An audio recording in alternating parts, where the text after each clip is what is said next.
حدیث پاک سنیے، میرے رسول پاک سید عالم صلی اللہ علیہ وسلم نے فرمایا بنی اسرائیل کے 3 لوگ تھے، نیک آدمی تھے، سفر پہ جا رہے تھے تو بارش تیز آ گئی، صحیح بخاری کی حدیث ہے، تیز بارش آئی، ایک غار میں پناہ لی بارش سے بچنے کے لیے، اچانک طوفان آیا تو ایک پتھر لڑک کر غار کے منہ کے آگے گر گیا، اندھیرا چھا گیا، اندر اندھیرا، طوفان ہے، پریشانی ہے۔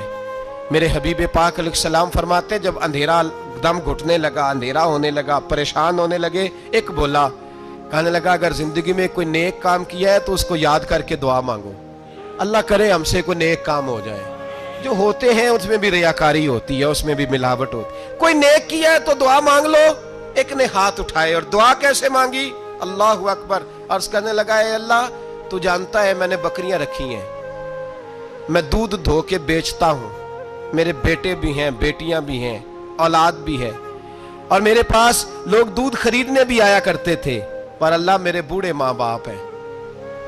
میں نے اپنی زندگی کا طریقہ بنایا ہے جب تک ابا جی دودھ نہیں پیئیں گے کسی کو نہیں ملے گا،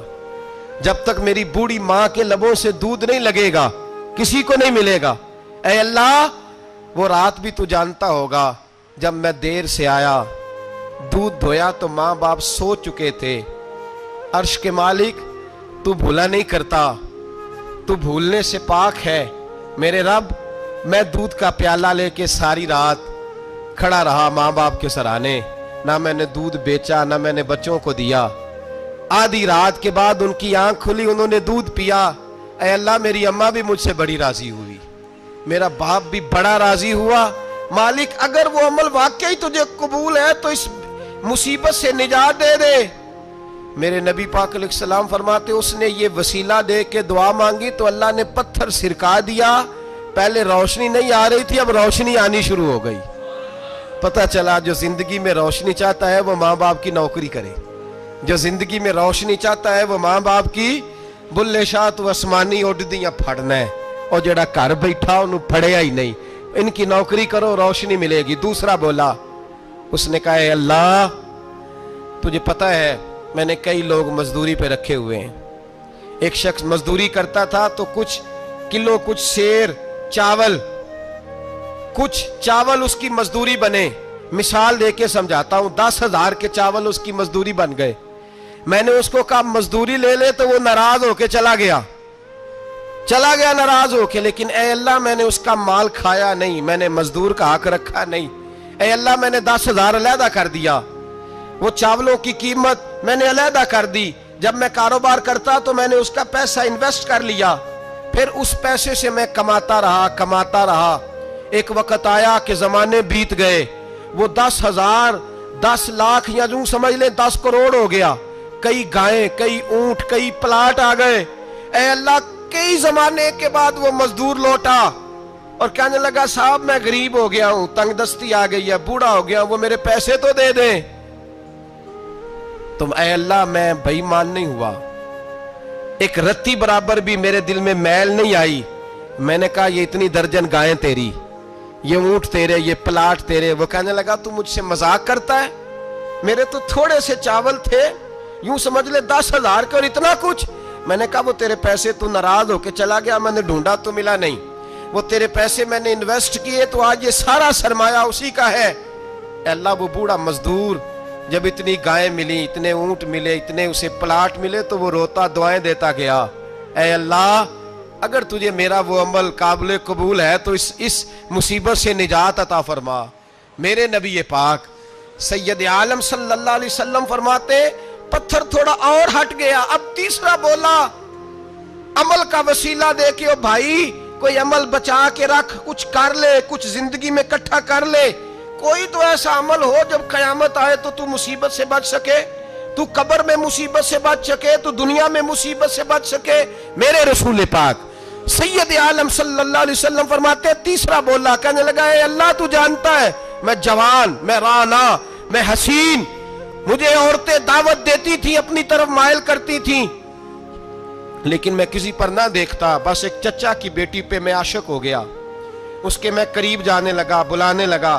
100 دینار بھی اکٹھے کیے اس کو دینے کے لیے، ایک ایسا وقت آیا کہ وہ راضی بھی ہو گئی، اے اللہ تنہائی بھی آ گئی، یوں سمجھ لو کہ میں جوان بھی، حسین بھی، مالدار بھی، میں چاہوں تو ایک ایک دن میں 4 دفعہ میں بدکاری کر سکتا تھا۔ اے اللہ ساری خوبیاں تھیں، وہ بی بی میرے پاس آئی، کمرہ تنہائی، کوئی دیکھنے والا نہیں تھا۔ جب میں اس کے قریب جانے لگا تو وہ عورت کہنے لگی تو رب سے ڈر جا، رب سے ڈر جا، رب سے ڈر جا۔ اے اللہ طاقت بھی، جوانی بھی، حسن بھی، مال بھی، میں سب کچھ کر سکتا تھا پر تیری لیے۔ اور اگر مسلمان ہوگا تو کہے گا اے اللہ تیرے رسول کے لیے،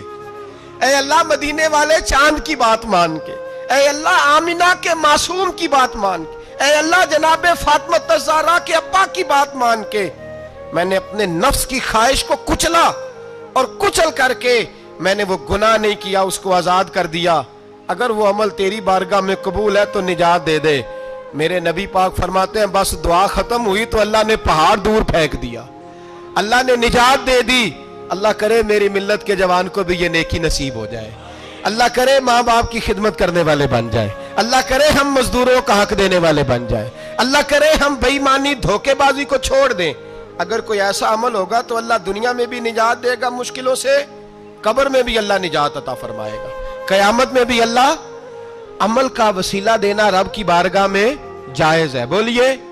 اللہ کے ناموں کا وسیلہ دینا جائز ہے۔ کوئی بھی عبادت اگر خلوص کے ساتھ کی جائے، میرے نبی پاک نے فرمایا فرض نماز پڑھ کے تو جو دعا بھی مانگے گا رب تیری قبول فرما لے گا۔ فرض نماز پڑھ کے تو دو دعا بھی مانگے گا اللہ تیری، اس کا مطلب ہے اعمال کی برکت سے اللہ دعائیں قبول کرتا ہے، اللہ دعائیں قبول۔ بس پھر وہی دعا کرتا ہوں اللہ ہمیں خلوص والے عمل کی توفیق عطا فرمائے۔ اچھا اگر یہ والا وسیلہ جائز ہے تو بتائیے نبی پاک کا وسیلہ جائز نہیں؟ عمل میں تو کوئی کوتاہی ہو سکتی ہے لیکن حضور کی وجاہت میں کوئی کوتاہی ہو سکتی، نبی پاک کی رحمت میں کوئی کمی ہو سکتی۔ ادھر سنو ایک پہلو ذرا گہرائی سے، ایک بات عقیدے کی اس کو یاد رکھنا، اللہ کو کوئی بندہ نا مجبور نہیں کر سکتا کہ ہم نے نبی پاک کو لا کے کھڑا کر دیا ہے تو اللہ مجبور نہیں ہو گیا، یہ سمجھ لیں۔ اللہ مجبور ہے،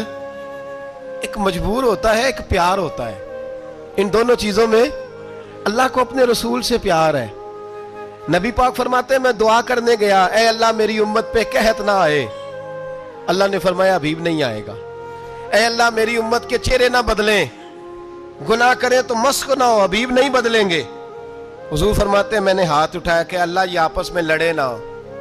توجہ کرنا جملوں پہ، اے اللہ یہ آپس میں لڑے نہ۔ اللہ یہ بھی کہہ سکتا تھا حبیب یہ نہیں قبول کرنی دعا، اللہ بے نیاز ہے نا، چاہے قبول کرے اور چاہے، توجہ کرو غور کرو بات پہ، اللہ چاہے تو قبول کرے چاہے تو، اے اللہ میری امت لڑے نہ، تو یہ نہیں فرمایا حبیب قبول نہیں کرتا، کہ محبوب یہ دعا مجھ سے مانگ ہی نہ، اے حبیب تو دعا مانگ، تو مانگے میں قبول نہ کروں یہ ہو نہیں سکتا، اس طرح کر یہ دعا مجھ سے۔ نبی پاک نے منافقین کے لیے دعا کرنی چاہیے کہ اے اللہ اے مولا تو مہربانی فرما، اے اللہ کرم فرما منافقین کو بھی بخش دے۔ تو میرے رسول پاک علیہ السلام فرماتے ہیں رب کریم نے مجھے منع کیا، اے محبوب یہ والی دعا، یہ دعا ہی نہ مانگ، یہ دعا اللہ کو کوئی مجبور کر سکتا، لیکن اگر اللہ پیار کرے تو بھائی دنیا داری کا چودھری صاحب کا، مولوی صاحب کا، پیر صاحب کا ایک عام مشہور مقولہ ہے، فلاں بندہ آ گیا تھا اس کو میں انکار نہیں کر سکتا تھا، کیوں جی وہ بندوق لے کے آیا تھا، کر دینا تھا انکار۔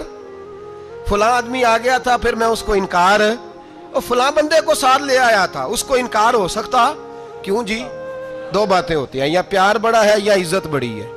دو ہی باتیں ہیں، یا میں اس سے پیار بڑا کرتا ہوں یا میں اس کی۔